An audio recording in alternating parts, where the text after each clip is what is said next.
Hey, what's going on, YouTube? So today I'm going to go ahead and review my solo skiff setup.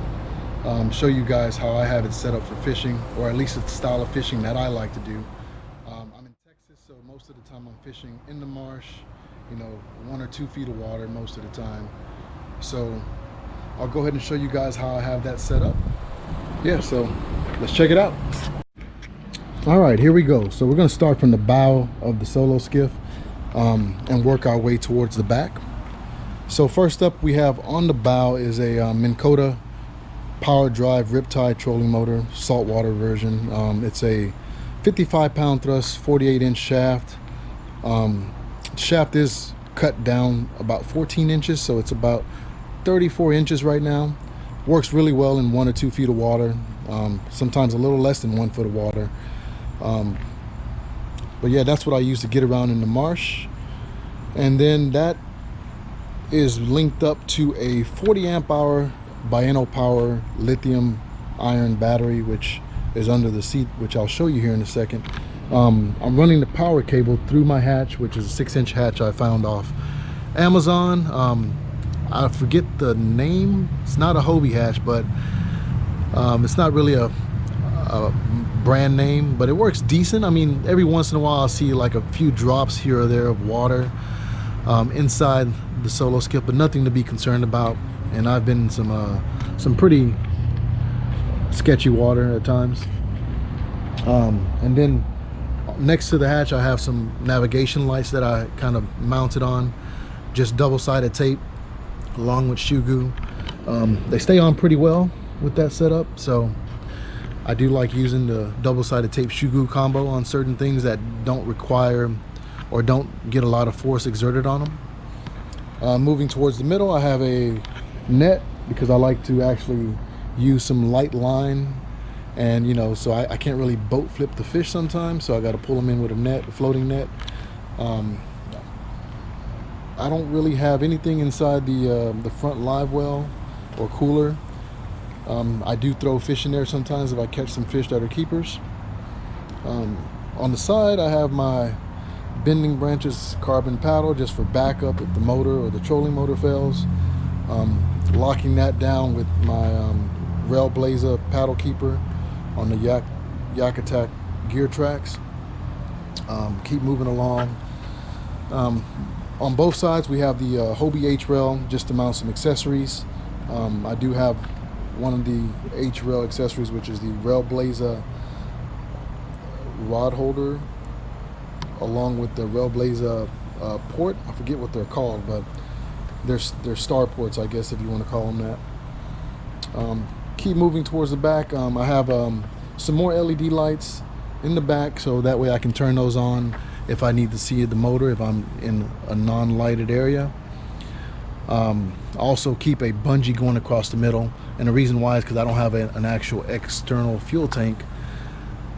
I use 2 gas cans, and I just kind of bungee them under here to keep them in place. Moving further along towards the back, I have my 5 horsepower Mercury 4-stroke engine.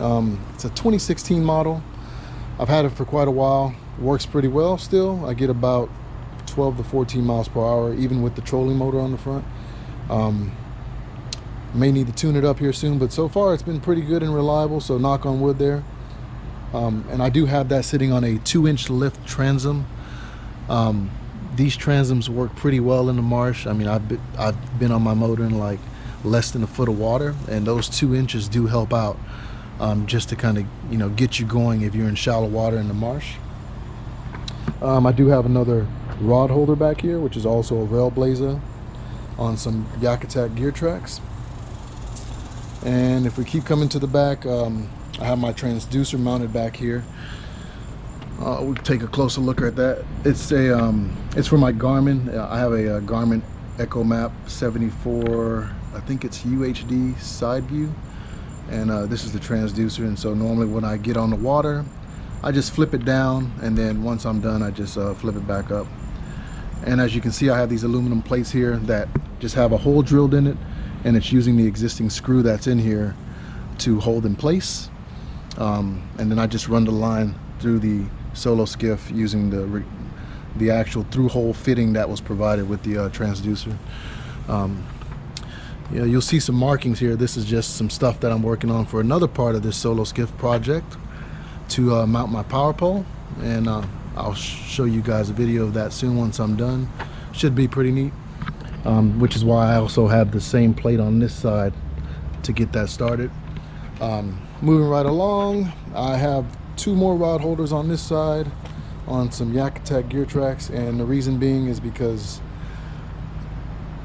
when you're using the tiller, you can put more rods on this side without worrying about hitting, versus the other side where if you're turning too far, you could possibly hit your rod holders on that side. So I may add 1 more on this side just to keep my rods and lures tied up and ready. As I continue forward, I do have another H-rail on this side. Like I said, it does have another H-rail accessory to hold some rods really, but I use it for my Yak gear spike. But this is probably going to be going away just because I'm gonna probably mount my micro anchor power pole, and so I may no longer need that. I also forgot, on both sides of the seat I do have some Hobie mesh nets, and I try to use that to keep some accessories in there, and they tend to stay out of the way because they're just tight against the surface here on the seat. And I also keep a small Hobie H-rail in the front, so that way when I'm underway I can just grab onto that as I'm maneuvering the tiller around, driving around the water. And so we'll go into the seat here, just take a look what I got in here. So in here, just got a dry box that I took the top off of that I used to hold my tackle. Here's my 40 amp hour Bino power battery. Works really well. I would say I was trolling the last time out for about 3 hours in the marsh, and I want to say I only used about 14,000 milliamps. The reason why I know is because I used to race RC, and my charger actually tells me how much milliamps it's putting back into the battery, and then it actually stops once it's full. So I also have another dry box here where I keep some other things like a small fire extinguisher, this little fire extinguisher there, some off and some tape and a horn, compass, some other things, and then I mounted this Yeti bag here, which I love very much. It's a dry bag, magnetic dry bag, and I just keep like my headlight, my radio, a few other things in there, Velcro, some zip ties, etc. And then keep my pliers here, which are just some Academy brand pliers. Here in Texas we have this store called Academy, and so they have their own brand called H2O. So they're just some pliers from that brand. And then my Boga fish lip grip to get a measurement on the fish and also control them. And then also I have 2 more Hobie rubber mesh nets, and normally this is just to keep like lures that I've used. Like here I still have my lures in there, but just lures that I've used so they're not all falling all over the boat.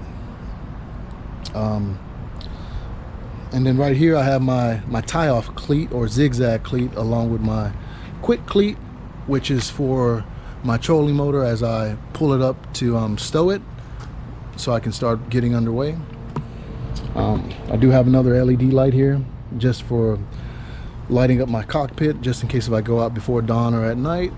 And I took the rod holders out and I blocked them off with some marine, what is it called, HP, is it HPDE I think it's called, and I just cut it round to size and then just fitted it on there, and then I shoe glued under it just to keep it sealed.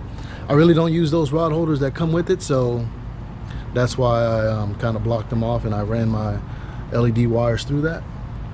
And then here's my Garmin fish finder here, which is like I said, I think it's a EchoMap 74 UHD touchscreen. I did opt for the touchscreen this time versus just a normal push button that I used to use on my kayak, and the reason being is because when I catch fish, I like to easily mark the spots, and so what I do is I'll just mark them with the touchscreen, and that way I can also export them and, you know, use them for other times on people's boat or things like that. I also have some marine mat. I didn't marine mat the entire thing.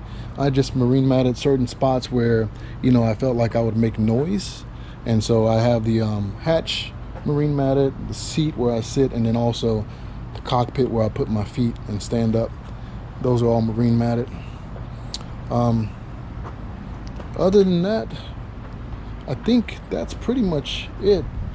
Not too much going on. I'm trying to make it more efficient, and so I'm always modifying things, which is why I think this is going away and I'm putting my power pole on.